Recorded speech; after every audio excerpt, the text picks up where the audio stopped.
चंद्रयान 3 के चांद पर उतरने से पहले ही जाग उठा भारत का चंद्रयान 2।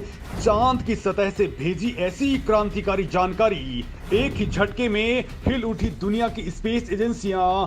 दोस्तों, अब तक पूरी दुनिया मान रही थी कि इसरो का मिशन चंद्रयान 2 फेल हो गया है, लेकिन अब जो जानकारी सामने आई है उसने सबके होश उड़ा दिए हैं और इसने आपको भी खुश होने का एक और बड़ा मौका दे दिया है। मौका भी ऐसा कि जिस मिशन को पूरी दुनिया फेल बता रही थी, जिस मिशन को आखिरी वक्त में आंखों से ओझल होते हुए देख करके आपकी और हम सब लोगों की उम्मीदें जवाब दे चुकी थी, वो चंद्रयान 2 एक बार फिर से क्रांतिकारी जानकारी के साथ दुनिया के सामने आ चुका है। अब दुनिया को इसकी असली सच्चाई पता चली है तो भारत के दुश्मन भी चंद्रयान 2 की कामयाबी जानकर के छटपटाने लगे हैं, क्योंकि इसने वो करामात कर डाली है जो चीन भी यान भेज करके नहीं कर पाया था। दोस्तों, इस वीडियो में मैं आपको इस करामाती योद्धा के बारे में बताने वाला हूं। उससे पहले आपको बता दूं कि इसरो ने चंद्रयान इंजन को फिर से ऑन कर दिया है। टीम इसरो ने बेंगलुरु बेस्ड आईएस ट्रैक, जो कि इसरो टेलीमेट्री ट्रैकिंग सेंटर है, वहां पर बटन दबाया और उसके बाद में अर्थ बाउंड मनोवर सफल हो चुका है और हमारा चंद्रयान 71,000 किलोमीटर के पार पहुंच चुका है। दोस्तों, इसी दौरान कुछ ऐसा हुआ है कि वैज्ञानिक खुशी के मारे उछल पड़े हैं। दरअसल दोस्तों, हमारा चंद्रयान 2 एक बार फिर से चंद्रमा के ऊपर जिंदा हो चुका है। दोस्तों, चंद्रयान 2 के 8 उपकरणों ने ऐसी जानकारी दी है कि नासा भी इसे सुनकर के ही दंग हो चुका है, वो सन्न पड़ गया है। तो यूरोपीय स्पेस एजेंसियां भी हैरान रह गई हैं, क्योंकि दोस्तों चंद्रयान 3 के उतरने से ठीक पहले चंद्रयान 2 के ऑर्बिटर ने कुछ ऐसी इंफॉर्मेशन दी है कि आप भी नहीं बल्कि 140 करोड़ भारतीय बाग बाग होने वाले हैं। दरअसल दोस्तों, ये चांद की सतह की हाई रेजोल्यूशन तस्वीरें खींच करके धरती की सतह का नक्शा बना चुका है। ये सतह पर चट्टान और गड्ढों की पहचान कर चुका है, जिससे चंद्रयान 3 को उतरने की सही और एग्जैक्ट लोकेशन का पता चल चुका है। इस पर दोस्तों चांद पर magnesium, aluminium, silicon, calcium, titanium, iron और सोडियम की पहचान कर ली है, उसकी मौजूदगी का पता लगा लिया है। साथ ही दोस्तों, इसने चांद के दक्षिण ध्रुव पर पानी और बर्फ की पहचान भी कर ली है।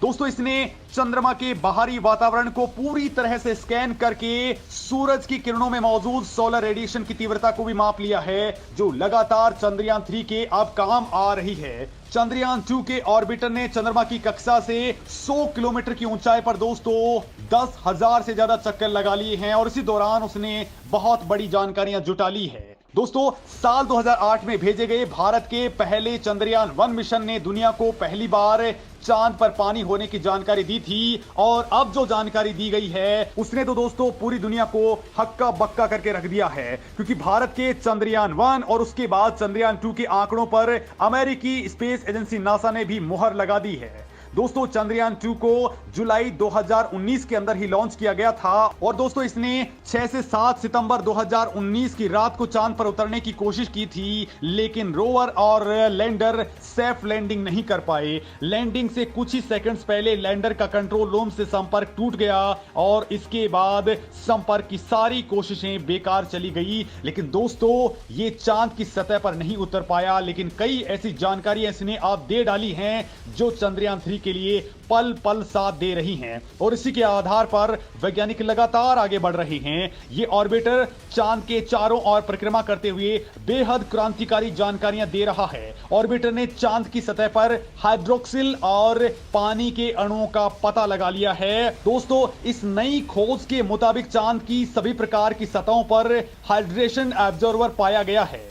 29 डिग्री नॉर्थ से लेकर के 62 डिग्री नॉर्थ के बीच में दोस्तों निश्चित तौर पर हाइड्रोक्सिल और पानी के संकेत मिल चुके हैं। चांद के जिस हिस्से में सूरज की रोशनी पड़ती है वहां ऐसे संकेत ज्यादा मिले हैं और दोस्तों बड़ी बात तो यह है कि इसरो ने भी चंद्रयान 3 को इसी जगह पर लैंड करवाने की ठानी है और इसके लिए हमारा यान तेजी के साथ में आगे बढ़ रहा है। दोस्तों, इसी के आधार पर वैज्ञानिक मान रहे हैं कि चंद्रयान 3 बहुत बड़ी खोज करने वाला है, क्योंकि दोस्तों हाइड्रोक्सिल ऑक्सीजन और हाइड्रोजन परमाणु से मिलकर के बनने वाले पानी का वो हिस्सा होता है जो हाइड्रोजन के साथ जुड़कर पानी का एक अणु बनाता है। दोस्तों, पानी बनाने के लिए हाइड्रोक्सिल ही उत्तरदायी होता है। चंद्रयान 2 मिशन से मिले ये आंकड़े दुनिया भर में भारतीय स्पेस एजेंसी इसरो के मिशन का डंका बजा रहे हैं। भले ही दोस्तों हमारा चंद्रयान 2 चंद्रमा की सतह पर हार्ड लैंडिंग कर चुका हो, लेकिन चंद्रयान 2 के बाकी के बचे हुए हिस्से 100% काम कर रहे हैं। और दोस्तों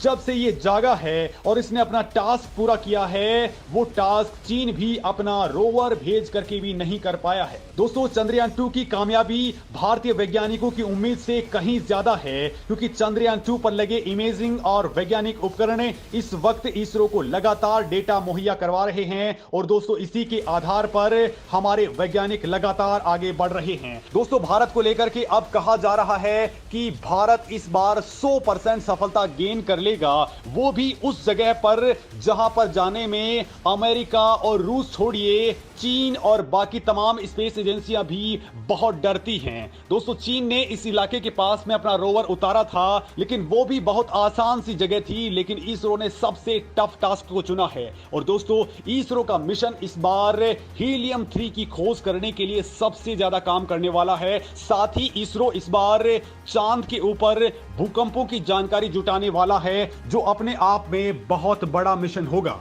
दोस्तों चांद के ऊपर भारत का यान अब 23 अगस्त को उतरने वाला है, और जिस रफ्तार से वो उतरेगा और जिस जगह पर वो उतरने वाला है, वहां के बारे में बिल्कुल पिन पॉइंट लोकेशन और बिल्कुल सेफ लोकेशन चंद्रयान 2 ने ही खोज निकाली है। और दोस्तों 23 तारीख को जिस वक्त ये यान उतरेगा, उस वक्त भी इसके ऊपर चंद्रयान 2 के ऑर्बिटर की पूरी नजरें होंगी, क्योंकि ये साउथ पोल है और साउथ पोल के पास में यानी कि चंद्रमा के फॉर साइड के ऊपर रेडियो सिग्नल्स का पहुंचना बहुत मुश्किल टास्क होता है। लिहाजा दोस्तों इसरो ने वहां पर अपने ऑर्बिटर को पहले ही डिप्लॉय कर दिया है, यानी कि ये बिल्कुल लाइव ट्रैकिंग इसके ऊपर करता रहेगा, ताकि किसी भी तरह की कोई परेशानी नहीं आए। और दोस्तों जिस तरीके से इसरो ने प्लानिंग की है, उसको देखते हुए दुनिया की तमाम स्पेस एजेंसियां अब इसरो के साथ में हाथ मिलाने को बेकरार हो चुकी हैं। बाकायदा यूएसए यानी यूरोपियन स्पेस एजेंसी तो इसरो से हाथ मिलाने के लिए लगातार आगे बढ़ चुकी है। तो भारत अगला मिशन जापान के साथ मिलकर के करने वाला है, जो चंद्रयान 4 होने वाला है। दोस्तों इस मिशन को लेकर के भी बहुत बड़ी उम्मीदें जताई जा रही हैं, और ये ऐसा मिशन होगा जो वापसी करेगा, यानी चांद पर पहुंच करके ये यान वहां से नमूने जुटा करके वापस धरती पर लौट सकता है, और इसके लिए इसरो आगे बढ़ चुका है। दोस्तों इस मामले में आपका क्या कुछ कहना है, कमेंट करके जरूर बताएं।